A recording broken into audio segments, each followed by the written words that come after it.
Yeah, I woke up real early this morning and decided I'm going to watch part two. I also, like you, Dante, I tortured myself and watched the first part again yesterday.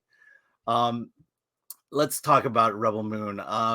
We'll just. I know we talked. I know everyone's talked about the first part a lot, and I want to get your impressions because that's the one you saw yesterday, the first part. The first time I watched it yesterday, and oh man, I wanted so badly to like Zack Snyder, man. Like I really tried. I still stand by his Man of Steel movie. I still stand by The Watchmen or Watchmen, and I don't understand how he gets funding, man. Like Rebel Moon, it felt like just one big cutscene from a very mediocre RPG. Like that was the whole movie, right? I've seen better cutscenes in Skyrim than this movie, and I'm sitting here watching it, thinking like, okay, he got funding for this. Someone gave him money to make this shite, and they're giving him more money to make more of them. Like, what am I missing? Are these movies? I mean, are these movies like making money? Are they being seen? Is this why they're giving him all this money? Because I don't get it. I don't understand how you can fail up so much as Zack Snyder has. Yeah, well, he's Zack Snyder. He commands this kind of But what does that thing. even mean anymore? Like, what does it mean? He doesn't pull in. What was his last big like highest grossing film? Oh gosh, trying to think. Oh well, I mean, it had to have been the Snyder cut. Not the Snyder cut, but at least he started Justice League. But I mean, was Superman versus Batman? Was that a big film? I guess it was. I look, Yeah. yeah, I think it was. I think that might have been the last time he had a big grosser, but I don't get it, man. I don't get how he is still a thing right now Yeah. in Hollywood. Well, let me tell you about Rebel Moon and my problem with Rebel Moon, especially from part one. This movie feels derivative. I've seen this movie before. We talked about Seven Samurai. We talked about A Bug's Life, for crying out loud. This is his version of that. And the problem with being derivative is the beats of the story before the movie even begins. And that's exactly what happens here. A town gets attacked. One of the heroes of the town goes out, finds warriors to save them. They go through. They encounter the bad guy. They defeat the bad guy. They go back, heroic winners. But in part two, you didn't really defeat the bad guy. And it's like we've seen this before. And not only that is you've taken a story we've seen before and now you're stretching it to 2 hours. And now that you've brought on part two, you've stretched it to 4 hours. I was constantly ahead of this movie, just waiting for the next moment to happen so I can get through this. It's 6 a.m. I'm watching this and I'm begging for this movie to move along. So I'm not, so I just don't feel like I'm wasting 2 hours of my time. The thing is, so no one I know who has seen this movie has said anything good to say about it, right? So I'm wondering, did Zack Snyder sign like a 2-movie deal when he did this? Because there's no way they would have gave him a sequel based off the returns of the first movie. Yeah, I mean, it's weird that I have to question the the budgeting behind this, or or just the business aspect of this. Netflix is an interesting company, and this is something I've been learning a lot about Netflix as I talk to producers and directors who deal with Netflix, especially the ones who are creating Netflix originals. But Netflix relies heavily on the algorithm. There's an algorithm out there that tells creators and executives this is what people are into. And I have to think that this is something the algorithm told them they were into. I'll give you a great example of what I'm saying. If you watch my interview with Michael Mendelsohn on the Film Threat Interview channel, he makes a lot of movies. He makes a lot of indie mid-budget movies. He's been producing a lot of films for Netflix, and he'll make a movie, he'll submit it, and then Netflix will come back and say, hey, the algorithm says you should have this in your movie. Or then he'll get a bunch of notes saying, the algorithm is telling us that you should do this and you should do that.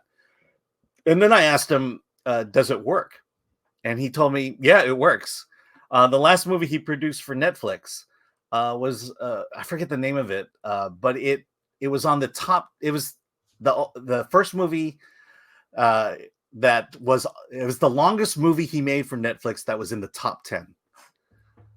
So the algorithm seems to work, but and it seems to be the reason this movie is being made. For some reason, I think people want to see this, and I'm not sure what aspect about this that Netflix thinks people want to see. I honestly, I don't know about the algorithm. I think there is a contingency of, look, Zack Snyder has a fan base. He has a certain fan base, right? And I don't know if he still has that fan base, but I know that for a while he was pretty supported by a group of people, right? Which they called the Snyder bots, whatever, you know? Does he still have that? Like, does he still have that pull? Does he still have that draw that he had like when they were, released a Snyder cut? Well, like does he still have that support? Or are they basing this on old hype? Is that why he keeps getting funded? Because Yeah. I can't imagine people are, subscribing to Netflix to watch Rebel Moon. No, but people are sticking with Netflix to watch Rebel Moon. I mean, those are the two big things. I mean, Netflix right now is a popular and successful platform. And mostly, though, because of the content it has, the vast library of films it has. And because they have such a large, I mean, they just grew its subscriber base over the last quarter. So that means more money is coming in, and more money is coming in to make movies like this. I think they're getting smarter, though. I think if you look at their upcoming slate, the production costs are definitely going down. They're also going to foreign content providers, getting foreign series.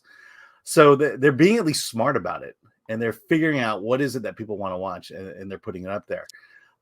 This will be and honestly, Netflix does have good shows on right now. I think like the Gentleman, Guy Ritchie show, and Three Body Problem. Like, they have shows people want to watch. And maybe Rebel Moon gets lost in the sauce, and maybe people will give it a chance purely because they're watching these other shows. They already have Netflix, so why not watch it, right? Yeah. But for me, that's not enough of a reason to keep funding these movies. Yeah. So let's talk about Rebel Moon for a second. What was your impression? What made it boring for you? Everything. I mean, dude, like, I'm sorry, but the lead character, I've seen her in other things, and she's been a lot better in other things I've seen her in. I can't remember the name of the actress right now. Sophia Botello. Yes. I think she's actually a decent actress, but I think this movie didn't serve her at all. You have Charlie Hunnam in the film, and again, he's good, but in a film like this, it feels so. It's like I said, man, I've seen better cutscenes in video games. Yeah. And that's what this movie feels like. And the villain himself is so cartoonish. It's like there's no depth. There's no depth to this guy. And I find myself like, okay, and they do the whole trope of, okay, let's gather other warriors and fight this evil together, right? And even the warriors they gathered made no sense, man. Like, what was up with the space Indian, dude? It was like what? I know, because his thing was, he can command the great beasts of the air, but they didn't even take the great beasts of the air with them. Exactly. The other thing is, this is the thing that I mean, look, this is a Bug's Life. This is Zack Snyder's version of A Bug's Life, and what makes it Zack Snyder's version is it's dark, it's depressing. It has slow-mo, a lot of slow-mo. And unlike A Bug's Life, this runs for 2 hours, a little over 2 hours. There's only so much the human spirit can take in terms of being depressed and being dark. You've got to lighten it up, but it just gets bad. It gets worse and worse for our heroes. And then you get these bright moments where they turn things around and they kill the bad guy. Look, not that we're going to transition, but there is a it's weird. There's a correlation between Zack Snyder and Guy Ritchie, right? Because both of Mhm. these guys are both style over substance. Yeah. Like literally, they're both style over substance. Except one does it a lot better than the Oh, other. one's a lot cooler than the One's a other. way more cooler than the other. Yeah. So I'll just quickly go over part two, because look, if I told you the plot of part two, I bet you could tell me what the ending is. But Oh it's God. basically, we know the protagonist, the Ed Screen character, doesn't die, and he comes back, and it opens with basically the gang coming back to the planet, to the farmers, saying, "We've killed the admiral." Every time they kill the admiral, they go away and they reset. Well, you know exactly what's going to happen. They're going to come back, and so word comes that they're going to be there in 10 days. Dante, do you think they're going to be back in 10 days, Probably. or do you think they'll be early or late? Look, based on how the movie ended, obviously they're gonna come right away. Yeah. So it's like we have 10 days to prepare for this coming invasion. Right. That's gonna come in 3 days. Yeah, exactly. Yeah. And of course, what happens now? There's a training montage. Of course you do. I mean, look, I could keep describing it, and you'll know exactly where this is going. The other thing is, you have these warriors. There's, I believe, 5 of them, 5 or 6 of them. There's a point. This is They're having their last dinner together, and was Jaimin Hansu's character name? Sorry. It's Titus, General Titus. He gets them all there for dinner and says, "We are going to fight together and maybe die together. So we need to tell our stories." And so each one of the characters goes and tells their story, and I'm like, this is this is basically a struggle session. And the reason I bring this up is because we're supposed to feel sympathy for these characters. Why? Because they told us their story. To me, that's a cheat. You should feel sympathy for a character because you see what they go through. Right. You shouldn't feel sympathy for a character because they tell you what they went for. Yes, there are visuals to back up the story, and make things look bad. But again, weirdly, in a 4-hour movie, including parts 1 and 2, they still didn't have enough time to tell each of these stories. And again, because it's so derivative, exactly how it's going to end. Not only is there a fourth third act, there's a fifth and a sixth third act that comes. And so it's the reason that we're talking about it this morning is the reason I saw this. Otherwise, I would have given up on Rebel Moon probably when I did the first time. And that was halfway through when the first one came out. Now, didn't Zack Snyder say that there was supposed to be like 4 more movies? I'm sure in his head there are 4 more movies. They look, spoiler alert, they're setting things up for 4 more movies. Oh, Jesus. But I just, again, the human spirit can only take so much depression. And I just find it fascinating that Netflix is willing to bank on Zack Snyder. Yeah. Well, I think this is a pivotal moment for Zack Snyder. If this movie could potentially do well, and it'll just continue Zack Snyder's career, or it'll be a wake-up call saying, you've got to kind of reconsider what you're doing. Or Netflix is going to say, hey, great job. Maybe you could do the next one with less money. Do we have the numbers, like the views on how many people have streamed this movie? Yeah, I don't. I wish I did. I wish I was more knowledgeable in that. I know other channels do it and have those numbers. Because I'm just curious, man. Like there has to be a reason they keep funding this guy. Well, I mean, there was a commitment for part 2 that was made prior to part 1. Right. So, kind of like the Velma situation. Yeah. The question is part 3. Was part 3 in that mix? Yeah. All right. So let's see what. Oh yeah. So bottom line, what's your feeling about the Rebel Moon series? Like, haven't seen the second one. I'm sure it's fascinating, but just based off the first one, please don't waste your time, guys. Time is valuable these days. There's other things you could be doing. Yeah, absolutely. There's better TV out there for you.